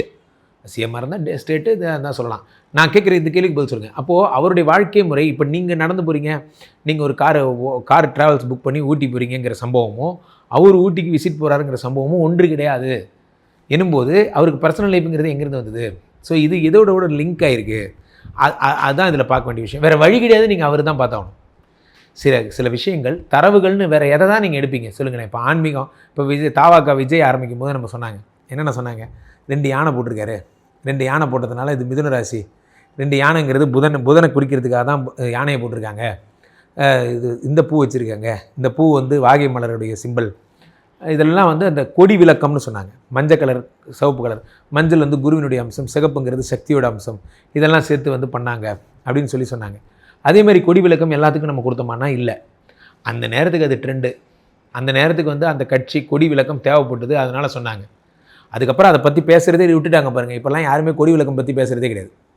மீடியாக்கள் என்ன எதிர்பார்க்குறாங்கன்னா எல்லாத்துக்கும் ஜோதிட ரீதியான பேக்கப் எதிர்பார்க்குறாங்க. ஆனால் அது எல்லாத்துக்கும் கொடுக்க முடியாதுங்கிறது தான் உண்மை. சரி, நான் ஒன்று கேட்குறேன், உள்ளாட்சி தேர்தலில் யார் ஜெயிப்பாங்கங்கிறது எப்படி முடிவு பண்ணுவீங்க? தெரியாது. ஏன்னா உள்ளாட்சிக்கு தலைவர்னு ஒன்று கிடையாது. புரியுதா? சிஎம்ங்கிறது பார்வைக்குரியது, அது அரசியல் கண்டென்ட்டு, அதனால் அது சேல் ஆகுது, அவ்வளோதான். இப்போ பிரேமலதா ஜாதகமும் இபிஎஸ் அவர்கள் ஜாதகமும் சேர்ந்தா என்ன ஆகும்னா, அப்போ அவங்க 2 பேர் ஜாதகத்துடைய மிக்சிங்கிறத எப்படி நீங்கள் எடுப்பீங்க? You cannot do. 2 பேர் வத்து வரன் கல்யாணம் பண்ணிக்கிட்டே எப்படி இருப்பான்னு பார்க்கலாம். 2 கட்சி சேர்ந்தால் எப்படி இருக்குங்கிறத எப்படி பார்ப்பீங்க? முடியாது. There is no answer. இவங்க ஜாதகம் வந்து இண்டிவிஜுவல் ஸ்கோப், இவங்க ஜாதகம் இண்டிவிஜுவல் ஸ்கோப். ஸோ சில விஷயங்கள் உண்மையிலே ஜோதிடத்தில் விடை கிடையாது. ஆனால் மீடியாக்களுடைய அழுத்தம் என்ன எதிர்பார்க்குறாங்கன்னா, யாருக்கு ப்ராபபிள் ரேட் அதிகம் சார், அதை நீங்கள் சொல்லுங்கள் சார்னு கேட்கும்போது எந்த ஜாதகம் நல்லா இருக்கோ அவங்க ஜெயிப்பாங்க நம்ம சொல்லிடுறோம், அவ்வளோதான். சார், நாம் ஒன்று நினைக்க தெய்வம் ஒன்று நினைக்கும் அப்படின்னு ஒரு பழமொழி இருக்குது. அதே தான் நானும் நம்புகிறேன். விதி அப்படிங்கிறத நான் நம்புகிறேன். ஆனால் இப்போ எனக்குன்னு ஒரு விதி இருக்கும். ஆனால் என்னோடய ஜாதகத்தை கொண்டு வந்து நான் உங்கள்கிட்ட காட்டுறேன், நீங்கள் அதுக்கு வந்து ஒரு சில பரிகாரங்கள் சொல்கிறீங்க. அந்த பரிகாரத்தை செய்கிறதுனால அந்த விதி மாறிடுமா சார்? மாறாது. ஆனால் ஒரு பெரிய கிரவுண்ட் இருக்குது, அந்த கிரவுண்டில் வந்து உங்களை வந்து சுற்ற சொல்லிட்டாங்க, அப்படி சுற்றி வரணும், 10 ரவுண்டு சுற்ற போகிறீங்க. ஒரு பெரிய கையில் வந்து இதை தூக்கிட்டு வெயிட்டு தூக்கிட்டு சுற்றணும், அதுதான் தண்டனை, பனிஷ்மெண்ட். ஆனால் பரிகாரங்கள் அப்படிங்கிறது என்னென்னா கடவுளுக்கான ப்ரேயர்ஸ். திரும்பவும் சொல்லேன், பரிகாரங்கிறது வேறு எதுவும் கிடையாது, ப்ரேயர்ஸ் மட்டும்தான் பரிகாரம். ஒரு காலத்தில் நம்ம அப்படி தான் ஃபாலோ பண்ணோம். இப்போ வந்து சனிக்கு பரிகாரம்னா, சனி காகத்வஜாய வித்மஹே கக்டஹஸ்தாய தீமஹி தன்னோ மந்த பிரச்சோதயாத் 108 தடவை ஜபம் பண்ணும், தியானம் பண்ணும், இதுதான் பரிகாரம், வேறு எதுவும் பரிகாரம் கிடையாது. இதை நீங்கள் பண்ணும்போது என்ன ஆகும்னா, அந்த 10 கிலோவுக்கு பதிலாக 10 ரூபா நோட்டை உங்கள் பாக்கெட்டில் வச்சு கடவுள் சுற்ற விடுவார். ஆனால் அப்பயும் நீங்கள் சுற்றி தான் ஆகணும். என்ன வெயிட்டு தூக்காமல் சுற்றலாம், அவ்வளோதான். பனிஷ்மெண்ட்ஸ் ஆர் பனிஷ்மெண்ட்ஸ் ஆல்வேஸ், ஏன்னா அது உங்கள் கர்மா. ஆனால் அந்த பனிஷ்மெண்ட்டை ஜாலியாக பண்ணுறீங்களா? இப்போ for example husband and wife relationship problem, husband divorce ஆயிடணும் என்பது சட்டம். டைவர்ஸ் ஆகி தான் பிரிய போகிறாங்களா, அல்லது கனடாவில் அவருக்கு வேலை கிடைச்சி போயிட்டார், எனிவே அவங்க தனிமையாக தான் இருக்காங்க, மேடம் வந்து தனிமையாக தான் இருக்காங்க, பிரிவு துயரில் வாடுறாங்க, கணவரை இழந்து. ரெண்டும் ஒன்று தான், அந்த பிரிவு துயரம் ஒன்று தான், இந்த பிரிவு துயரம் ஒன்று தான். அது வலிச்சுது, இது கொஞ்சம் வெளிநாட்டு வேலைங்கிறதுனால காம்ப்ரமைஸ் ஆகிட்டாங்க. ஆனால் பிரிவு தான். அந்த மாதிரி இதை கன்வெர்ட் பண்ணி தருவார் காடு. அதனால தான் காடை ஒரு மிகப்பெரிய பொலிட்டிஷியன் சொல்கிறது. ஸோ பரிகாரங்கள் என்ன நீங்கள் பண்ணாலும் காட் என்ன பண்ணுவார்னா, accident needs to be happen தான். உங்களுக்கு ஆக்சிடென்ட் ஆகுதா, accident needs to be happen. லாரியில் அடித்தாலும் அது ஆக்சிடென்ட் தான், கீழே விழுந்து காலை உடச்சிக்கிட்டாலும் ஆக்சிடென்ட் தான்.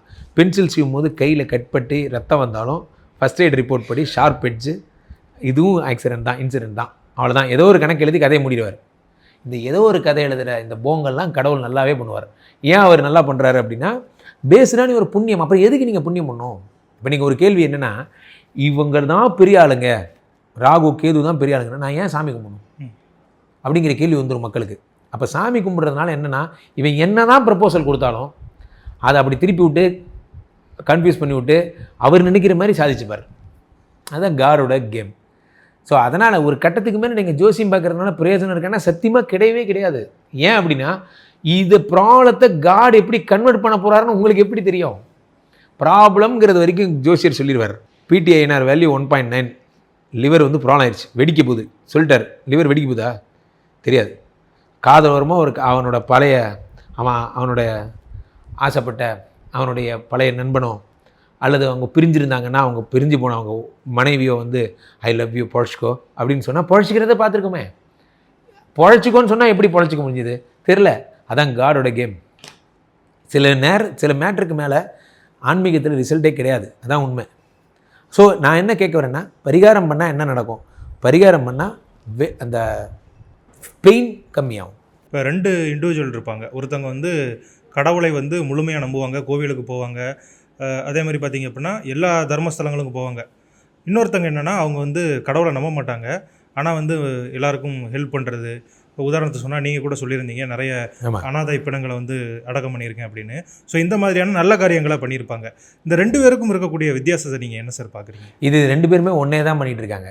என்ன அப்படின்னா, இவர்கள் இறைவனை வணங்குற, இப்போ அடிக்கடி ஒரு வார்த்தை நம்ம கேள்விப்பட்டிருப்போம், when you go nearer to the God, when you worship to the God, you can go nearer to the God. நம்ம கடவுளுக்கு ப்ரே பண்ணோம்னா we can go. when you worship to the people, God will nearer to you. அதான் அதில் இருக்க வித்தியாசம். மக்களுக்கு உதவி செய்யும் கடவுளே உங்களை தேடி வருவார். அதான் அதில் இருக்கிற வித்தியாசம். கடவுள் அப்படிங்கிற விஷயமா அதெல்லாம் நீங்கள் எடுத்திங்கன்னா பெரிய பெரிய சாப்டர்ஸ். அது அத்வைதம், ஒவ்வொரு ஆத்மாவுக்குள்ளேயும் கடவுள் இருக்காருன்னு நேசிக்கிறது, மனிதர்களையே கடவுளாக நேசிக்கிறது, கடவுளையே மனிதர்களாக நம்ம பாவிக்கிறது, இந்த மாதிரியான கான்செப்ட்ஸ் எல்லாம். இறை தூதர்கள் அல்லது ஆன்மீகவாதிகள் அப்படின்னு நம்ம பார்க்குற ஒரு வாழ்க்கை எதுக்கு நமக்கு பெஞ்ச் மார்க்காக இருக்குன்னா, இறை தூதர்கள் அப்படிங்கிற ஒரு விஷயம் நமக்கு தேவை. புரட்சியாளர்கள், மக்கள் பணியாளர்கள் அப்படிங்கிறது நமக்கு தேவை. ரெண்டு கண்ணு. இதை நிறைய பேர் என்ன சொல்லுவாங்க, அன்பே சிவம் மாதிரிலாம் அந்த படத்துலலாம் கூட சொல்லியிருப்பாங்க. சக மனிதன் அழுவும் போது அதை கஷ்டப்படுற அந்த மனசு இருக்குல்ல சார், அதான் கடவுள். பார்த்தீங்கன்னா காடு பார்த்தீங்கன்னா திருப்பி போட்டால் டாகுன்னு வருது, டாகை திருப்பி போட்டால் காடுன்னு வருது. இப்படிலாம் கிண்டல் நம்ம என்ன வேணால் பண்ணிக்கலாம். ஆனால் ஒரு விஷயம் என்ன அப்படின்னா, கடவுளுங்கிற ஒரு விஷயத்துடைய பெஞ்ச் மார்க்குங்கிறது உங்களுக்கு தேவை. ஆனால் அந்த கடவுளை இங்கே தேடலாங்கிற ஆப்ஷன்ஸும் உங்களுக்கு தேவை. இது ரெண்டுமே உங்களுக்கு தேவை. பெஞ்ச் மார்க்னு ஒன்று வேணும், இதுவும் வேணும். நம்ம அம்மாங்கிறது வேணும். அம்மா மட்டும் அம்மா இல்லை, ஏற்ற வீட்டு பக்கத்து வீட்டு அக்கா நமக்கு சாப்பாடு போடுவாங்களே, அவங்களும் அம்மா மாதிரி தான் அப்படிங்கிற இதுவும் நமக்கு தேவை. ரெண்டுத்தையும் போட்டு குழப்பிக்கூடாது. இது என்றைக்கும் இதாகாது, இது என்றைக்கும் இதாகாது, அந்த மாதிரி தான். கடவுள் அப்படிங்கிற ஒரு கான்செப்ட் நம்ம கண்டிப்பாக தேவை. ஏன் அப்படின்னா அதான் வாழும் முறை. கடவுள் ஒன்று இருக்கிற வரைக்கும் தான் நீங்கள் பயப்படுவீங்க, கடவுள் ஒன்று இருக்கிற வரைக்கும் தான் நீங்கள் ஒழுக்கமாக இருப்பீங்க, கடவுள் ஒன்று இருக்கிற வரைக்கும் தான் மனசாட்சிக்கு பயப்படுவீங்க. இந்தியாவில் மட்டும்தான் இந்த மனசாட்சிங்கிற கான்செப்டை நம்ம பெருசாக வச்சுருக்கோம். இதுக்காகவே நம்ம பெருமைப்படணும். இந்தியர்கள் மட்டும்தான் கையால் சாப்பிட்றோம், இந்தியர்கள் மட்டும்தான் அப்பா அம்மாவுக்கு கடைசி வரைக்கும் பார்த்துக்குறோம், இந்தியர்கள் மட்டும்தான் அண்ணா தம்பிக்கு கல்யாணம் பண்ணி வச்சு சந்தோஷப்படுறோம், இந்தியர்கள் மட்டும்தான் இந்த மாதிரியான கிறுக்குகள். காரணம் என்ன அப்படின்னா, நம்ம உணர்வுகளோடு சம்மந்தப்பட்டவர்கள். இதற்காகவே நாம் பெருமிதம் கொள்ள வேண்டும் இந்த பாரத திருநாட்டை நினைத்து. காரணம் என்ன அப்படின்னா, இங்கே ஆன்மீகம் அப்படிங்கிற பார்வையை வாழ்வியல் முறையோடு நம்ம வச்சுருக்கோம். கடவுள் அது கண்டிப்பாக தேவைப்படுறாரு. கடவுள் ஏன்னா கடவுள் இருந்தால் தான் சாஸ்திரங்கள் வரும், சாஸ்திரங்கள் இருந்தால் தான் உங்களால் இந்த சம்பிரதாயங்கள்லாம் செய்ய முடியும். கடவுள்னே ஒரு கான்செப்ட் இல்லைன்னா சாஸ்திரங்கள்ங்கிறது எங்கேருந்து டிரைவ் ஆகும், சாஸ்திரம்னு ஒன்று டிரைவ் ஆகலைன்னா சம்பிரதாயங்கிறது எங்கேருந்து டிரைவ் ஆகும், இதெல்லாம் எப்படி நடக்கும்? ஸோ இதுக்கு எல்லாத்துக்கும் பேஸ் எங்கன்னு பார்த்தா ஆன்மீகத்தின் கடவுள் அப்படிங்கிறது ஒரு நம்பிக்கை தேவை. ஆண்டி அதரன் எனக்கு அதெல்லாம் வேண்டாம், எனக்கு பிடிச்ச மாதிரி கல்யாணம் பண்ணிப்பேன், 4 பேருக்கு ஹெல்ப்ஃபுல்லாக வாழ்வேன், இந்த பர்சன்டேஜ் நமக்கு தேவை. ஏன்னா இவங்களாம் தான் ஃபீல்டு ஒர்க்கர்ஸ். இவங்க சாஸ்திரம் மட்டுமே சொல்லிகிட்டே இருப்பாங்க. இவங்களால் மக்களுக்கு என்ன நன்மை கிடைக்க போகுது? இப்போ என்னால் மக்களுக்கு என்ன நன்மை கிடைக்க போகுது? 4 பேருக்கு ஜோசி தான் சொல்ல போகிறேன். ஆனால் நீங்கள் 4 பேருக்கு ஐ ஓப்பன் பண்ணுறீங்க, 4 பேருக்கு ஹெல்ப் பண்ணுறீங்க, பசிக்கு சோறு போடுறீங்கன்னா நீங்கள் என்னோட மோஸ்ட் நீடட். ஆனால் அதுக்காக நீங்களும் வேணும், நானும் வேணும். அவ்வளோதான் சொல்லுவேன். Okay sir. ஜாதகத்தை நம்புறவங்க இருப்பாங்க, ஜாதகம் ஆன்மீகம் இதெல்லாம் நம்புறவங்க இருப்பாங்க. அது வந்து இதெல்லாம் பொய்ப்பா, இதெல்லாம் நாங்கள் நம்ப மாட்டோம் அப்படின்ட்டு இருப்பாங்க. ஆனால் இந்த ரெண்டுக்கும் நடுவில் ஒருத்தங்க இருப்பாங்களே சார், இதை நம்பலாம், இதெல்லாம் கரெக்டாக இருக்குது, இதெல்லாம் தப்பாக இருக்குது, இதெல்லாம் நடக்குது, எனக்கு பொருந்தது, இதெல்லாம் பொருந்த மாட்டேங்குது அப்படின்ட்டு இருப்பாங்கள்ல. இந்த கன்ஃபியூஸ்டு ஸ்டேட்டாக இருக்கிறவங்க தான் ஆபத்தானவர்கள். அவங்கள பற்றி நீங்கள் என்ன சார் நினைக்கிறீங்க? அவங்க தான் ஆபத்தானவர்கள், அவங்க தான் பிரச்சனையே. ஒரு விஷயம் ஒன்று ஏற்றுக்கிட்டே ஏற்றுக்கோங்க, இல்லை ஏற்றுக்காமல் போயிடுங்க. நடுவில் நிற்கும் போது தான் பிரச்சனையே. இவங்க ஒய்ஃபு கேர்ள் ஃப்ரெண்டு ரெண்டுத்தையும் குழப்பிக்கிற ஆட்கள். இதுதான் பிரச்சனையே.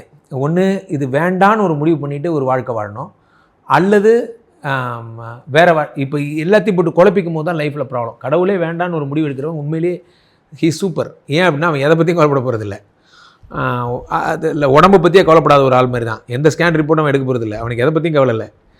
அல்லது ஸ்கேன் எடுத்தால் அதுக்கான ப்ராப்பர் மாத்திரை திங்கிற ஒரு கேரக்டர். சில பேர், இதுக்கு உங்களுக்கு விளக்கம் மெடிக்கல் ரீதியாகவே சொல்கிறேன்.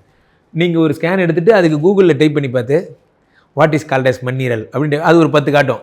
உங்களுக்கு நீங்களே நினச்சிக்கிறது. நல்ல டாக்டர் அதை பார்த்துட்டு அதெல்லாம் ஒன்றும் இல்லை, போய் தண்ணி குடிப்போன்னு தூக்கி போட்டுருவான். அவனுக்கு அது ஒரு விஷயம் கூட கிடையாது.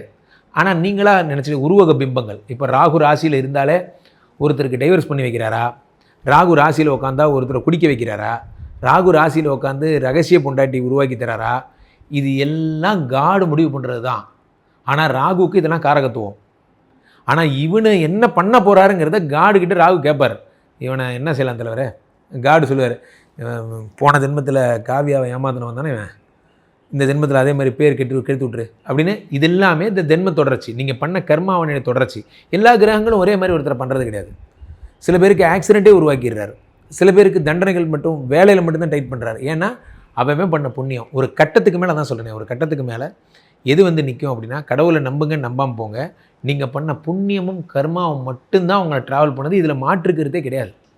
நம்ம தங்கச்சி கேட்ட மாதிரி, திவ்யா கேட்ட மாதிரி சீனர்கள் முறை, அந்த முறை, நம்பர் முறை, இதெல்லாம் போட்டு ஆன்மீகத்தை போட்டு ஒன்றும் குழப்புறது ஒரு கூட்டம். இன்னொரு கூட்டம் என்ன அப்படின்னா, கடவுளே வேணான்ட்டு முடிவெடுத்து இது ஒரு கூட்டம். இது ரெண்டுமே ஆபத்தான கத்திகள். இது ஒன்று போனால் இந்த எண்டு, இல்லை போனால் அந்த எண்டு. நம்ம ஊர் முறை என்னவோ அதை ஃபாலோ பண்ணுங்க. இது மட்டும்தான் ஆன்மீகம். ஆன்மீகம் இஸ் நத்திங் பட் இந்த ஊர் முறை. ஒரு அழகிய வார்த்தை சொல்லலாம், இந்த ஊர் முறை ஆன்மீகம். இந்த ஊரில் இதுதான் ஆன்மீகம், அவ்வளோதான். இது நீங்கள் மேற்கத்திய முறைகளோடலாம் கம்பேர் பண்ணி எகிப்திய ஊடு மந்திரம் அனகோண்டா பாம்பை அவன் கும்பிட்றானே, நான் ஏன் கும்பிடக்கூடாது? அவன் கும்பிடுவான், ஏன்னா அது அவன் ஊர் சாமி, விட்டுரு. அவன் கல்ச்சர்லாம் வேறு. Don't confuse your self. கடவுள் என்பதே இடத்துக்கிடம் மாறுபடுகிறார், நம்பிக்கைகளும் இடத்துக்கிடம் மாறுபடுகிறது. அதனால் இந்த ஊரில் மட்டும்தான் நீங்கள் இந்த ஸ்டாண்டை பேசுகிறீங்க. வெளிநாடுகளில் ஒன்று எத்திஸ்டாக இருப்பாங்க அல்லது ஆன்மீகவாதியாக இருப்பாங்க. நம்ம ஊரில் மட்டும்தான் குழப்பங்கள். ஏன் இந்த குழப்பங்கள் வருதுங்கிறத பற்றி 1 மணி நேரம் பேசலாம். ஏன் இந்த குழப்பங்கள் வருது, எதை படிக்கிறதுன்னு அவனுக்கு தெரியல, அதான் உண்மை. இப்போ நீங்கள் இன்னொரு மத நூல்கள் எடுத்துக்கங்க, ஒரு புனித நூல்கள்னு வச்சுருக்காங்க. கிறிஸ்டியானிட்டினா பைபிள், இஸ்லாத்துனா உங்களுக்கு குரான், இந்துயிசம்னா பகவத்கீதை. அதோடு விட்டுட்டிங்கன்னா ப்ராப்ளமே கிடையாது. நம்ம என்ன பண்ணுறோம், 4000 பேர் பிரபந்தத்துக்குள்ளே ஒரு அலசலாசிட்டு வரோம். அதெல்லாம் கிடையாது. இந்த பக்கம் வாங்க தேவாரத்துக்குன்னு ஒரு அலசலாசிட்டு வரோம். இல்லை அதுவும் வேணாம், இந்த பக்கம் வாங்கன்னு சொல்லிவிட்டு நம்ம என்ன பண்ணுறோம், தேவி மகாத்மியத்துக்குள்ளே போயிட்டு வரோம். அதெல்லாம் கிடையாது அப்படின்னு சொல்லி ஆதித்யம்னு கானபத்தியம், கௌமாரம், சாக்தம், சைவம், எவ்வளோ கன்ஃபியூஷன்ஸ். இப்போ இவன் என்ன பண்ணுறான்னு தெரியாமல் ஒரு கட்டத்தில் கன்ஃபியூஸ் ஆகி எல்லாத்தையும் ஃபாலோ பண்ண ஆரம்பிச்சிடுறாங்க. ஆதித்யத்தின்படி சூரிய நமஸ்காரம் பண்ணுறாங்க, கௌமாரத்தின்படி தைப்பூசம் பண்ணுறாங்க, கானபத்தியத்தின்படி பிள்ளையார் சொல்லி போட்டுக்கிறாங்க, சாக்தத்தின்படி பொட்டு வச்சுக்கிறாங்க, சைவத்தின்படி ஒன்று எல்லாத்தையும் கலந்து விட்டாங்க. ரியல் ஹிந்துவிசம் மறைஞ்சு போச்சு. ஓகே சார், இன்றைக்கி இருக்கக்கூடிய இளைய தலைமுறையினர் வந்து ஒரு 10 வருஷத்துக்கு முன்னாடி பார்த்தீங்க அப்படின்னா, ஒரு இளைஞர் இருக்காருன்னா அவருடைய வாழ்க்கையில் இன்ஃப்ளூயன்ஸ் பண்ணுறது யாருன்னா அவருடைய சொந்தக்காரங்களாக இருப்பாங்க. இவரை வந்து மருத்துவம் படிக்க வைங்க, இன்ஜினியரிங் படிக்க வைங்க அப்படின்லாம் சொல்லுவாங்க. இப்போ வந்து அந்த ட்ரெண்ட் அப்படியே மாறி ஜோசியக்காரங்க வந்து அதை கையில் எடுத்துட்டாங்கன்னு சொல்லணும். ஒருத்தர் வந்து 12ஆம் முடிக்கிறார் அப்படின்னா அவருடைய ஜாதகத்தை கொண்டு போய் ஜோசியக்காரங்கிட்ட காட்டுறாங்க. இவரை வந்து நீங்கள் ரோபோட்டிக் படிக்க வைங்க அப்படின்னு அவர் சொல்கிறாரு. ஆனால் அந்த படிக்கக்கூடிய நபருக்கு அதில் இன்ட்ரெஸ்ட் இருக்காது. ஆனால் அவங்க அப்பா அம்மா பாருங்கள் ஜோசியக்காரே சொல்லிட்டாரு, இதுதான் அவன் வாழ்க்கைக்கு சரியாக இருக்கும்னு அவர் அதில் தள்ளுறாங்க. இது வந்து இந்த இளைஞர்களோட வாழ்க்கையை சீரழிக்குதா? இப்போ தான் நிகழ்ச்சியே சூடு பிடிக்குது. இப்போ தான் நம்ம கொஸ்டின் நம்பர் 1க்கே வரோம்னு நினைக்கிறேன். அதாவது விஷயம் என்ன அப்படின்னா, ஆக்சுவலாக இது ஏன் இப்படி வந்தது அப்படின்னா, nobody is not ready to taking the responsibilities. அதான் உண்மை. இப்போ என் குழந்தை ஒரு பெரிய ஸ்கூலில் சேர்த்துருக்கேன் அப்படின்னா நான் என்ன நினச்சிக்கிறேன், அது என்னென்னு பார்த்தீங்க, இவ்வளோ பெரிய ஸ்கூலில் சேர்த்து விட்டேன், அதுக்கப்புறம் அந்த டீச்சர் என்ன டீச்சர் அதை கரெக்டாக பார்த்து விட்ருங்க அப்படிங்கிற மாதிரி நான் ஒரு பெரிய அனுகிரகம் பண்ணதான் நான் நினச்சிக்கிறேன். Really I am not spending time with that girl. என்னோடய குழந்தை கூட டைம் ஸ்பெண்ட் பண்ணல. அவளுக்கு என்ன நடக்கும், எனக்கு பிடிக்கும் பிடிக்காது, என்ன கலர் தெரியும் தெரியாது, எதுவுமே தெரியாது. அவளுக்கு வேணுங்கிற பிளஸிங்கை கொடுத்துட்டேன், பெரிய ஸ்கூலில் சேர்த்துட்டேன், பெரிய டீச்சர் பார்த்துக்கிறாங்க, அவள் படிச்சிருவா அப்படின்னு நான் நம்புகிறேன். அவள் கூட தெரிஞ்சாதானே அவளுக்கு பாட்டு பிடிக்குமா, கவிதை பிடிக்குமா, என்ன கலர் பிடிக்கும்னு வரைக்கும் எனக்கு தெரியும். எதுவுமே தான் எனக்கு தெரியாது. அதே மாதிரி தான் பேரண்ட்ஸ் என்ன பண்ணுறாங்க அப்படின்னா, அவங்க பிள்ளைகளோட டைம் ஸ்பெண்ட் பண்ணுறதை ரொம்ப கம்மி பண்ணிக்கிட்டாங்க. ரொம்ப ரொம்ப கம்மி. அவங்க கம்மி பண்ணிக்கிட்டு அவங்க என்ன நினைக்கிறாங்கன்னா, யாருக்கும் ப்ராப்ளம்லாம் போயிடணும். நான் இதை வந்து என்னுடைய லைஃப்லேருந்தே சொல்கிறேன். 5 ஜோதிடர்கள்ட்ட பார்ப்பாங்க எங்கிட்ட வர்ற மாதிரி. யார் யாரெல்லாம் அந்த இதில் ஃப்ரெண்ட் டெஸ்கில் இருக்காங்க பார்த்தீங்களா, ஒரு பேர் கொஞ்சம் ஊர் தெரிஞ்ச ஆள், இப்போ இந்த மாதிரி 4 பேர் தெரிஞ்ச ஆள், அந்த மாதிரி தெரிஞ்ச ஆட்கள் 4 பேர்கிட்ட பார்ப்பாங்க. ராம்ஜி சர்ட்டே பார்த்துட்டேன் தெரியுமா, இது அதே மாதிரி அவருக்கு முடிச்ச அதே கேடு இவர்கிட்டையும் பார்த்தேன். எல்லாருமே சொல்லிட்டாங்க பக்கா ப்ரொஃபைல் அப்படிங்கிறது. இதில் இவருக்கு ஒரு சிபில் ஸ்கோர் மாதிரி இவர் நினச்சிக்கிறாரு. ஆக்சுவலாக முன்னெல்லாம் போய் அந்த பையனை பற்றி விசாரிப்பாங்க, அந்த பையன் உனக்கு பிடிச்சிருக்கான்னு கேட்பாங்க. இந்த மாதிரிலாம் ஒரு செஷன்ஸ்லாம் போயிட்டு இருந்தது. இப்போல்லாம் அப்படி கிடையாது. அவங்க ஒரு சிபில் ரிப்போர்ட் மாதிரி என்ன பண்ணிடுறாங்க, இவங்க உங்கள்கிட்டலாம் என்கொயர் பண்ணிட்டேன், அது ஓகே. இந்த மனநிலை நமக்கு வந்துருச்சுன்னு தான் சொல்ல வரேன். உனக்கு என்னம்மா வேணும், உனக்கு நான் வந்து டாப் மோஸ்ட் 5 ஸ்டார் ஹோட்டல், அங்கேருந்து பெஸ்ட்டு பிரியாணி பண்ணியிருக்கேன், நல்லா இருக்கா இல்லையா அப்படிங்கிறது. ஒரிஜினலி அவங்களுக்கு அந்த பிரியாணி பிடிக்காது. அதை பற்றி இவங்க பேசுனதே கிடையாது. பிரச்சனை என்னென்னா, நம்ம உடனே கிஃப்ட் பண்ணிடுறோம், உடனே வந்து விலையுயர்ந்த பரிசை கொடுக்கறதுல தான் நம்ம எண்ணங்கள் இருக்கே தவிர அது அவங்களுக்கு தேவையாங்கிறது நம்ம எண்ணங்களே கிடையாது. அதனால் ஜோதிடர்களை கேட்டு பண்ணுறது அப்படிங்கிறத சேஃப்டின்னு ஒரு பொருளில் எடுத்துக்கலாம். பிராண்டுங்கிற மாதிரி ஆயிடுச்சு. இப்போது ஜோதிடர் சொன்னதை நான் செலக்ட் பண்ணிட்டேன், என் லைஃப்பில் எந்த ப்ராப்ளமும் கிடையாது. நான் ஜோதிடர் சொன்னதை செய்கிறேன், என் லைஃப்பில் எந்த ப்ராப்ளமும் வராது. இவங்களாக தான் அந்த போஸ்டிங் அவனுக்கு கொடுக்குறாங்க. அவர் உங்களை கேட்கவே இல்லை. அவர்கிட்ட போய் நான் டாக்டர் படிக்கட்டுமா வேணாமா, உங்களுக்கு பிடிக்குமா பிடிக்காதா, பிடிக்கும் போய் படிங்க, அந்த மூடுக்கே வர்றது கிடையாது. அது எனக்கு வரும் டாக்டர், எனக்கு வரும் ஜோசியர் சார், அது வேறு விஷயம். இருந்தாலும் நீங்கள் சொல்லுங்கள், நீங்கள் இன்ஜினியர் ஆயிருங்க, சரி ஓகே இன்ஜினியர் ஆயிடுறேன். இப்போ இவன் சொன்னாங்கிறதுக்காக உங்கள் ஆசையவே கொண்டுட்டீங்க பார்த்தீங்களா. இதுதான் தப்புன்றேன், இதுதான் தப்பு. ஜோசியர் இஸ் ரெஃபரன்ஸ் பாயிண்ட்டு. ரெஃபரன்ஸ் தூக்கிட்டு வந்து நீங்கள் ப்ரைமரி பாயிண்ட்டாக வச்சு உங்களுடைய ஆசைகளை, உங்கள் எண்ணங்களை, உங்கள் கனவுகளை ஏன் உடச்சிக்கிறீங்கன்னு கேட்குறேன். எனக்கு அதான் பிடிக்கும், அது காசு வருது வரல பரவாயில்ல, நான் அப்படி தான் பண்ணுவேன் அப்படின்னு பண்ணும்போது கிரகங்களே உங்களுக்கு சப்போர்ட் பண்ணும். அந்த கட்ஸை தானே கிரகங்கள் உங்கள்கிட்ட கேட்குது. ஜோதிடத்தில் வி ஆர் வெரி லீனியன்ட்னு சொல்ல வரேன். சார் நான் ஒரே ஒரு கொஸ்டின் மட்டும் கேட்குறேன் சார். இது என் லைஃப்லேயே நடந்த ஒரு இன்சிடென்ட் தான். ஒருத்தர்கிட்ட போய் ஒரு ஜோதிடர்கிட்ட கேட்டப்போ அவர் வந்து ஹோல் ஃபேமிலிக்கு ஒரு சித்தர் கோயிலை ப்ரிஃபர் பண்ணுறாரு. நீங்கள் இந்த சித்தர் கோயிலுக்கு போங்க, உங்களுக்கு எல்லாமே சரியாயிடும்னு சொல்கிறாரு. அந்த கோயிலுக்கு போனதும் மேலே வந்து அந்த சித்தர் சொன்ன வாசகங்கள்லாம் எழுதி வச்சுருக்காங்க. சூப்பர். முதல்ல என் கண்ணுக்கு பட்ட ஒரு விஷயம், மனுஷனே மனுஷனை கும்பிடாதடா சாமி. சரி. அந்த சித்தர் அவரும் ஒரு மனுஷனா வாழ்ந்தவர் தான். அவர் சொன்ன வாக்கியம் தான். இப்போ இதை நான் எப்படி எடுத்துக்கிறது? நீங்கள் இதை போட்டு கன்ஃபியூஸ் ஆகிக்கிங்க, வேறு வழி கிடையாது. ஏன்னா சித்தர்கள் வழிபாடுனாலே ஒரு கன்ஃபியூஷன் தான். ஏன் அப்படின்னா இந்து மதத்தில் இருக்க பெரிய ப்ராப்ளமே அதுதான் நான் சொல்ல வரேன். நட்டக்கல்லும் பேசுமோ நாதன் உள்ளிருக்கையில்னு சொன்னதும் இதே மதம் தான். பெரிய பெரிய புரட்சிவாதங்கள் பேசின மதமும் இதுதான். ஆஃப்டரால் ஒரு கல் அது போய் என்ன பேசிட போகுதுன்னு சொன்ன சித்தர்களும் இருக்காங்க. ஒவ்வொருத்தரும் அவங்கவுங்க கருத்துன்னு சொல்லி எதையாவது ஒன்று சொல்லி விட்டு போயிடுறாங்க. அதனால் என்ன ஆகுதுன்னா அந்த ஜென்ரல் கான்செப்ட் இருக்குது பார்த்தீங்களா, அது டிஸ்டர்ப் ஆகுது. இப்போது நான் மட்டும்தான் காடு, என்னை தவிர எனக்கு வேறு உலகம் இல்லைன்னு ஒரு மதம் சொல்லுது. நான் மட்டும்தான் காடு, எதாக இருந்தாலும் என்கிட்ட கேளு அப்படிங்குது. இது வே கரெக்டாக உங்களுக்கு புரியுது. இப்போ என்ன ப்ராப்ளம்னா இங்கே டைவர்ஷன்ஸு இது என்ன ஆகுது அப்படின்னா, இப்போ நான் சித்தரை ஃபாலோ பண்ணுமா, இப்போ நான் ஒரு உதாரணத்துக்கு சொல்கிறேன், துர்க்கையை ஃபாலோ பண்ணுமா, சப்தகன்னியை ஃபாலோ பண்ணுமா சொல்லுங்கள். சப்தகன்னி வழிபடுறவங்க இருக்காங்க, துர்க்கை வழிபடுறவங்க இருக்காங்க. ஸோ எது கரெக்டான மெத்தடு அப்படிங்கிறதுல இங்கே கன்ஃபியூஷன்ஸ் வருது. ஃபார் எக்ஸாம்பிள், ஒரு காலத்திலே நாம் சூரியகுலம் சந்திரகுலம் என்று 2 குலத்தை சேர்ந்தவர்களாக இருந்தோம். அப்போ சூரிய குலத்தை சேர்ந்தவர்கள் வந்து சூரியகுல சக்கரவர்த்தி ராமன் இதெல்லாம் இருந்தது. சந்திரகுலம் ருருகுலம். இப்போது இந்த சூரிய குலத்தை கும்பிட்றவங்க என்ன பண்ணாங்கன்னா ஆதித்ய ஹிருதய ஸ்தோத்திரம் அதெல்லாம் ப்ராக்டிஸ் பண்ணாங்க. சூரியனை கும்பிட்டாங்க. ஒளிபடைத்த கன்னினாய் அதான் வந்து கர்ணன், அதான் ஹரிச்சந்திரன், அதான் கான்செப்ட்ஸ் எல்லாம். இப்போது ஒரு கட்டத்துக்கு மேலே அதில் பெரிய இலக்கியங்கள் கிடையாது. சூரியனை வழிபடும் முறை அழிந்து விட்டது. ரைட். அடுத்து முருகனை கும்பிட்டு இருந்தாங்க, ரொம்ப நாளாக கும்பிட்டு இருந்தாங்க. அப்போது முருகனை வந்து தைப்பூசம் இதெல்லாம் பண்ணுறது, முருகன் தான் வந்து என்ன பண்ணால் குன்றிருக்கும் இடமெல்லாம் குன்றை வந்து ஒரு பெரிய விஷயமாக்கி பெண்களுக்கு தாலி கட்டுற முறை இதெல்லாம் உருவாக்குனதே முருகன் தான். ஆனால் அந்த முருகன்கிற ஒரு விஷயமே பெரிய இலக்கியங்கள் இல்லாதனால கண்டினியூட்டி இல்லாமல் போயிடுச்சு. திருப்புகழ் ஒரு 2-3 புக்கு தான் இருக்குது, அது போயிடுச்சு. அதுக்கு அடுத்து சாக்தம், பெண்கள் தான் கடவுள்னு கொண்டு வந்தாங்க. இதை வச்சு தான் நவராத்திரி, இது ஹோலி, இது மாதிரி என்னென்ன பெண்களை மகிமைப்படுத்துகிற பண்டிகைகள்லாம், வரலட்சுமி விரதம், கேதார கௌரி விரதம், இதெல்லாம் பெண்கள்னே ஒரு கான்செப்ட் போயிட்டு இருந்தது. ஆனால் இதுலேயும் பெரிய புத்தகங்கள் எதுவும் கிடையாது. தேவி மகாத்மியத்தை தாண்டி அதில் எதுவும் புத்தகங்கள் கிடையாது. ஒரு கட்டத்தில் சாக்தமும் நீர்த்து போச்சு. அதுக்கப்புறம் திரும்ப சைவம் வந்தது. சைவமில் ஊறுபட்ட இலக்கியம், சைவம்னா சைவம் அவ்வளோ புக்கு வச்சுருக்கான். திருவாசகம்லேருந்து இவ்வளோ புக்கு வச்சுருக்கான். இவங்களுக்கு காம்படேட்டிவாக வைணவர்கள் என்ன பண்ணாங்க, நாங்கள் மட்டும் என்ன இழப்பமானு இவ்வளோ புக்கம் வச்சுருக்காங்க. இப்போது சைவம் வைணவம் மட்டும்தான் இருக்குது இந்துவிசம்னு. காரணம் என்னென்னா மீதி முறைகளில் பெரிய இலக்கியங்கள் இல்லாதனால கண்டினியூஸ் ஃபாலோஅப்ஸ் இல்லாமல் போயிடுச்சு. ஆனாலும் விட்டகுறை தொட்டகுறை, நீங்கள் சூரிய நமஸ்காரம் பண்ணுறது, விட்டகுறை தொட்டகுறை, கௌமாரத்தை கணபதி பாப்பா பூமியா, இந்த பிள்ளையாரை கும்பிடுறது, பிள்ளையாரை சொல்லி போடுறது, இதெல்லாம் ஏன் பண்ணுறீங்க தெரியாது. ஒரு காலத்தில் அவர் காடாக இருந்தார் நமக்கு, அதுக்கு இப்போ காடு இல்லையான்னு கேட்கக்கூடாது, அதை மட்டுமே கும்பிட்ற காடாக இருந்தார். அதுக்கப்புறம் முருகனை கும்பிட்டுட்டு இருந்த வழக்கம், தைப்பூசம், இதெல்லாம் பெண்களை கும்பிட்ற வழக்கம் தான் இன்றைக்கி வரைக்கும். ஓம் சக்தி பராசக்தி இந்த கான்செப்ட்ஸு, செகப்பாடை, பொட்டு வச்சுக்கிறது, இதெல்லாம் இன்னும் கண்டினியூ ஆகுது. ஏன் கண்டினியூ ஆகுதுன்னே தெரியல, ஆனால் கண்டினியூ ஆகுது. ஏன்னா ஒரு காலத்தில் இதெல்லாம் பெரிய ஹிட்டு கான்செப்ட்ஸு, இப்போ அந்த கான்செப்ட் இல்லை. என்ன சொல்ல வரேன்னா இந்த 6 முறைகள் இருந்தது பார்த்தீங்களா, இதில் உருப்பட்ட கன்ஃபியூஷன். ஒருத்தர் வந்து என்ன சொல்லுவார், சாக்தத்தில் ராஜராஜேஸ்வரி தவிர வேறு ஒரு உலகம் இல்லைன்றுவார். ஒருத்தர் என்ன சொல்லுவார், முருகனை தவிர வேறு உலகம் இல்லைன்றுவார். ஒருத்தர் வந்து அதெல்லாம் கிடையாது, பிள்ளையாரை தவிர ஒரு உலகம் இல்லைன்றுவார். ஒருத்தர் சூரியன் தான் பிரஜாபதி, ரிக்வேதத்தின் முதல் சக்கரவர்த்தி, அவருக்கு தவிர உலகம் இல்லைன்றுவார். இப்போ யார் தாண்டா நான் ஃபாலோ பண்ணோம் அப்படிங்கும்போது இவங்க எல்லாரையும் நீங்கள் ஃபாலோ பண்ண ஆரம்பிச்சிட்டிங்க. இப்போ இந்துக்களுடைய கரண்ட் பொசிஷன் என்ன, இந்துவிசமுடைய கரண்ட் நிலைமை என்ன அப்படின்னா எதை கொடுத்தாலும் கும்பிட்ற ஒரு ஆளாக மாறிட்டோம்.